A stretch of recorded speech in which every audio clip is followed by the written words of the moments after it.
चैव नरोत्तमं देवीं सरस्वतीं व्यासं ततो जयमुदीरये।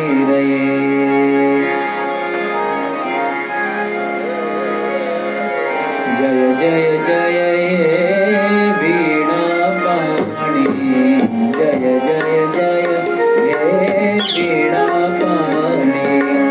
शिव कल्याणी मातु भवानी, शिव कल्याणी मातु भवानी। जय जय जय हे वीणापाणि, जय जय जय हे वीणापाणि।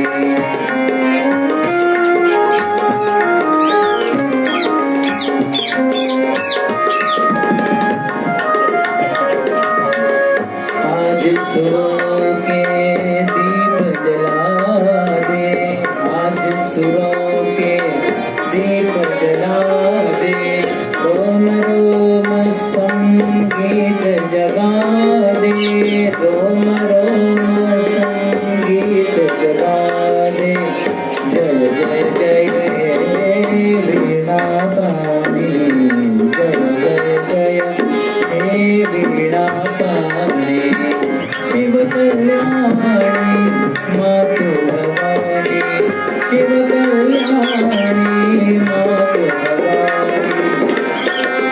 जय हे वीणापाणि।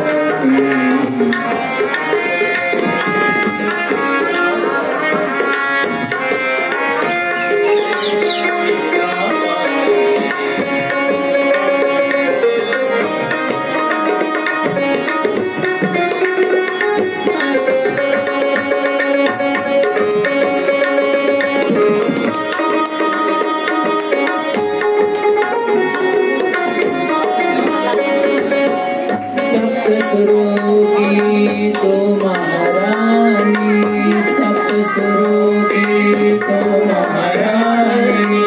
वेदों ने भी महिमा न जाने, वेदों ने भी वेदों ने भी महिमा न जाने, वेदों ने भी महिमा न जाने। जय जय जय हे वीणापाणि, जय जय जय हे वीणापाणि। शिव कल्याणी मातु भवानी, शिव कल्याणी मातु भवानी। जय जय जय हे वीणापाणि, जय जय जय हे वीणापाणि। जय जय जय हे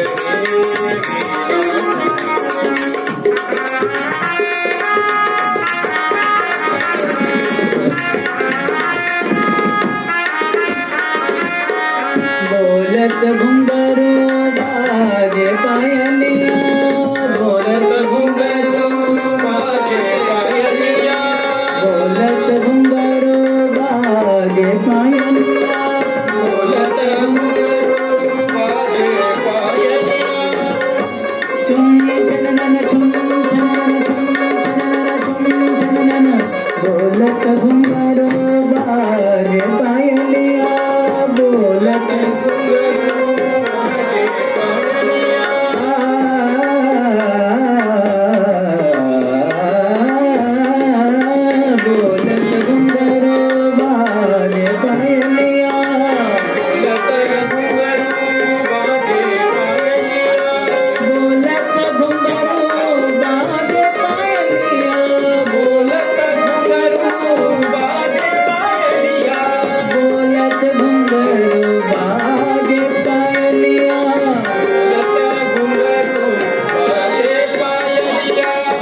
बोलो राधे राधे। राधे राधे।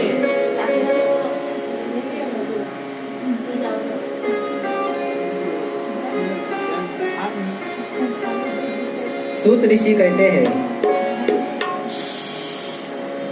सवै पुंसां परो धर्मो यतो भक्ति अधोक्षजा अहेतुकी अप्रतिहता ययात्मा संप्रसीदति ययात्मा संप्रसीदति।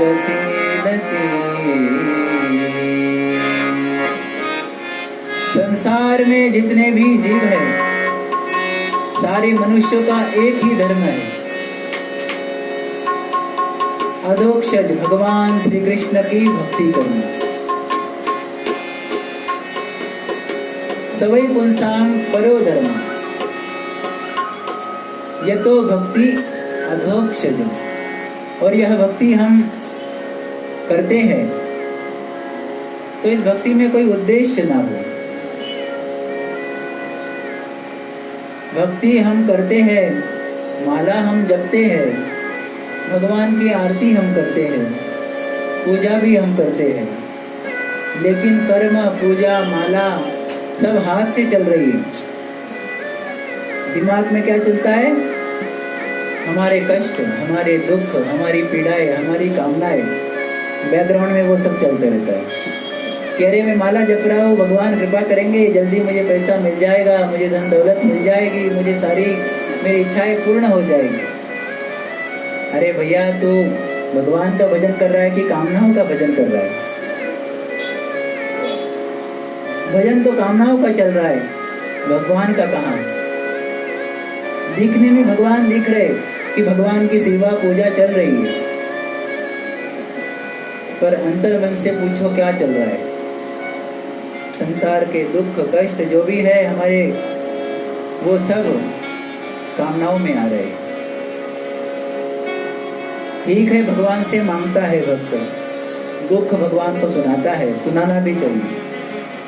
तब जब आपकी पूजा पूरी हो जाए, या पूजा से पूर्व ही बोल दो, हे भगवान, मेरा ये दुख है, मेरा ये कष्ट है, मेरी कामनाएं है, इनके लिए मैं भजन करूंगा, इतना बोल के छोड़ दो। और जब माला जपो तब सिर्फ भगवान को भजो। उस समय तो इच्छा कामनाओं को चिंतन मत करो। तो आपकी कामनाएं, इच्छाएं, आपकी भक्ति पूर्ण कैसे होगी? क्योंकि आप भगवान का तो भजन करते ही नहीं। भगवान के भजन की रीत क्या है वो समझ लो।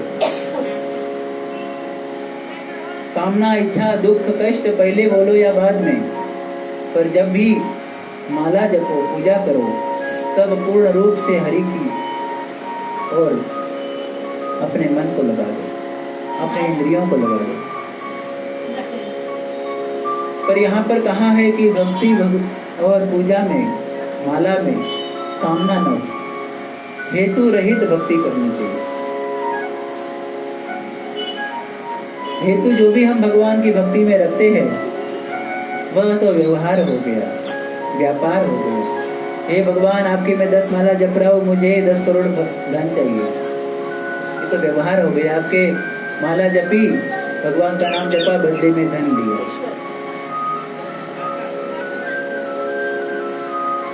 तो जब भी माला जपो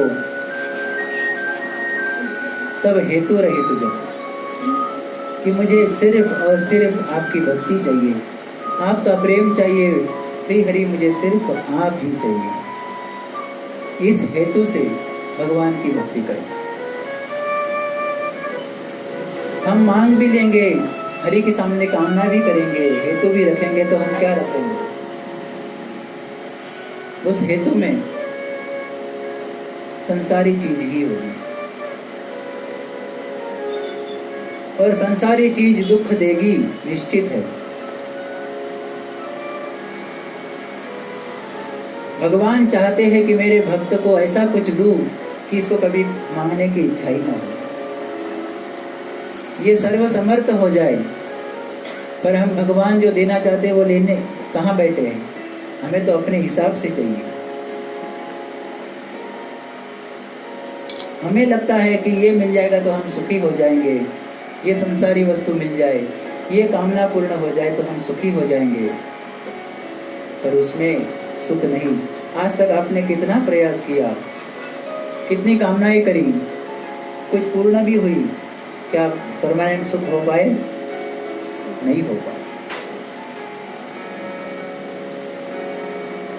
एक माँ अपने बालक को मेले में लेकर के गई, विचार किया मेरे पुत्र को कोई ऐसी वस्तु दूंगी जो ये खूब समय तक टिके, इसके पास खूब समय खेलता रहे या खुश रहे उससे।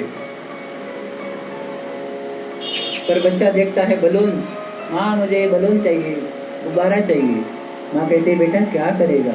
क्योंकि माँ को पता है इसकी आयु कितनी है बलून की, कहीं लग गया तो फूट जाएगा और यह खुद ही रोने बैठेगा। पर बच्चा है, मांग बैठता है माँ मुझे बलून ही चाहिए। माँ की इच्छा नहीं है, फिर भी माँ के लेके दे देती, ले बेटा।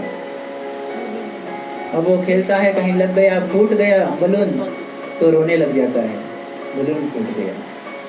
बस यही अवस्था हमारी है। भगवान चाहते हैं कुछ अच्छा दूं मेरे भक्त को, पर हम कि टूटने फूटने वाली वस्तु भगवान से मांग लेते हैं और फिर रोने लग जाते हैं।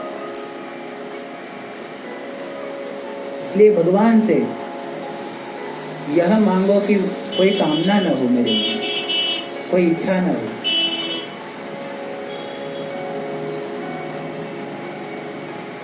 जब भी आपकी इच्छाएं खत्म हुई, कामनाएं खत्म हुई, उसी पल आप भगवान के स्वरूप जैसे हो जाओ। यहाँ तक बोला है।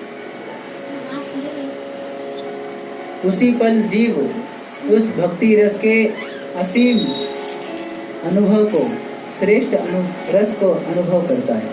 तब जब उसकी कामनाएं शांत हो जाती, इच्छाएं खत्म कर दिया उसने, सारी इच्छाओं का त्याग कर दिया, सारी कामनाओं का त्याग कर दिया और सिर्फ हरि के भजन में लग जाता है। इतना आनंद उसको मिलता है कि वो नाचने गाने लगता है, क्योंकि उसको असली चीज मिल गई। आपको भूख लगी है, आपको अन्न न देकर के आपके सामने पत्थर, हीरे, मोती, मानिक रख दो, बोलो लो भूख लगी है ना खा लो। आप बोलोगे भैया ये उसकी भूख ही नहीं है, मुझे तो अन्न चाहिए, पेट भरना है। बस यही अवस्था हो रही है हमारी। हमें भूख लगी है उस हरि की, जीवात्मा चाहता है परमात्मा मिल जाए, पर हम उसको परमात्मा ना दे करके संसारी वस्तु देते रहते हैं, वो कहाँ से तृप्त होगा। इसलिए इच्छा कामनाओं का त्याग कर दो इसी पल। सारी मन की गति को कामनाओं से मोड़ करके श्री हरि में लगा दो, उसी पल आपको भगवत रस का अनुभव होगा।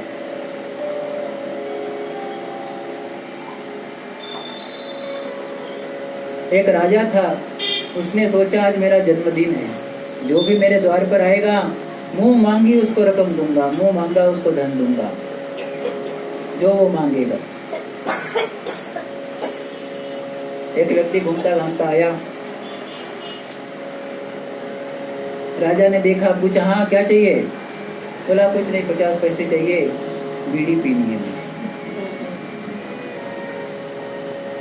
राजा बोला देखो मूर्ख कहीं का, मेरे पास इतने बड़े धनवान के पास आकर के क्या मांग रहा है? तुच्छ चीज। ऐसे ही हम उस जगत के स्वामी के पास जाकर के तुच्छ चीज मांग बैठते हैं और दुखी होते रहते हैं और हम धोखे में आ जाते हैं।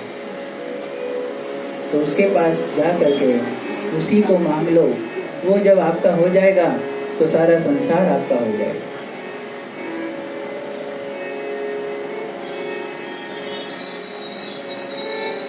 कोई भी वस्तु का सुख नहीं होता है, सुख होता है कामनाओं का।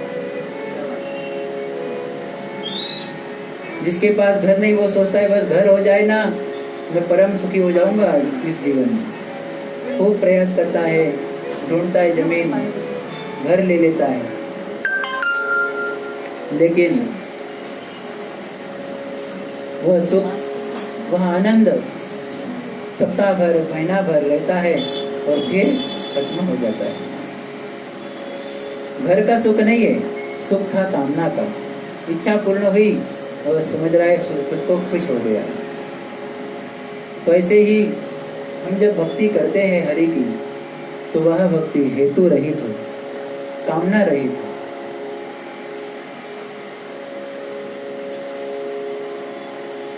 और भक्ति अनन्य हो, न अन्य, सिर्फ और सिर्फ भगवान की भक्ति हो। उसमें स्वयं को भी मत लाओ, संसार को मत लाओ, कामनाओं को मत लाओ, कोई भी देवी देवताओं को मत लाओ, सिर्फ श्री हरि, अनन्य हो जाओ। सब में उस श्री हरि को देखो, एक के प्रति समर्पित हो जाओ, एक जगह ध्येय को लगाओ, मन को लगाओ। कोई भी एक देवताओं को पकड़ लो, चाहे आपको राम जी प्रसन्न आते हैं तो, श्याम जी प्रसन्न आते हैं तो, मुरली मनोहर प्रसन्न आते हैं तो, बांके बिहारी प्रसन्न आते हो तो, हनुमान जी पसंद आते हो, चाहे जो भी देवता, पर एक ही देवता का भजन करो, अखंड भजन करो। भागवत में तो सिर्फ अधोक्षज भगवान श्री कृष्ण की भक्ति के लिए कहा। तो जब भी कोई भी देवता की पूजा करते हो तो यही सोचो कि उसी अधोक्षज ने संसार बनाया, देवताओं को बनाया, मुझे बनाया, उसी का यह बनाया संसार है, पूज रहा हूं। इस भाव से पूजो। कहीं भी मत्था टेको, समझो मेरे श्री हरि के चरण है वहां पर। तो अहेतु की अप्रतिहता करने से क्या होगा? आत्मा प्रसीदति, आपकी आत्मा प्रसन्न होगी। तो ऐसी अहेतु की भक्ति करना परम आवश्यक है।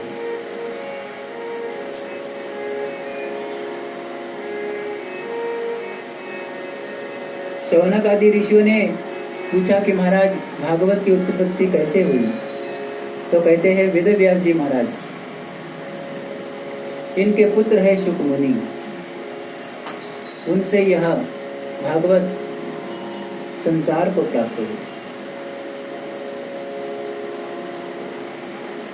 वेद व्यास जी महाराज ने देखा कि सारा संसार खाने पीने जीने में लगा हुआ है, जीवन का कोई ध्येय नहीं, कैसे जिया जाए कोई इनको समझ नहीं।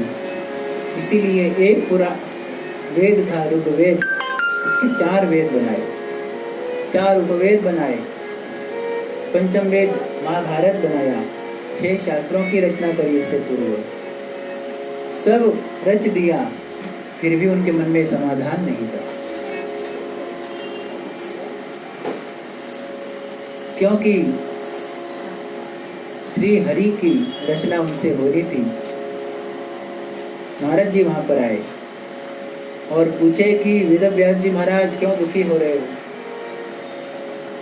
क्या तुम्हारा कष्ट है, मुझे बताओ।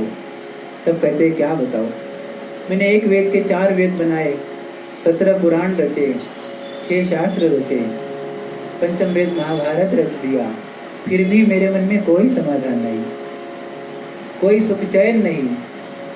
बोले महाराज ये सब आपने जो रचना करी है, ये सारी रचना संसार में फंसे रहने के लिए, संसार से मुक्त होने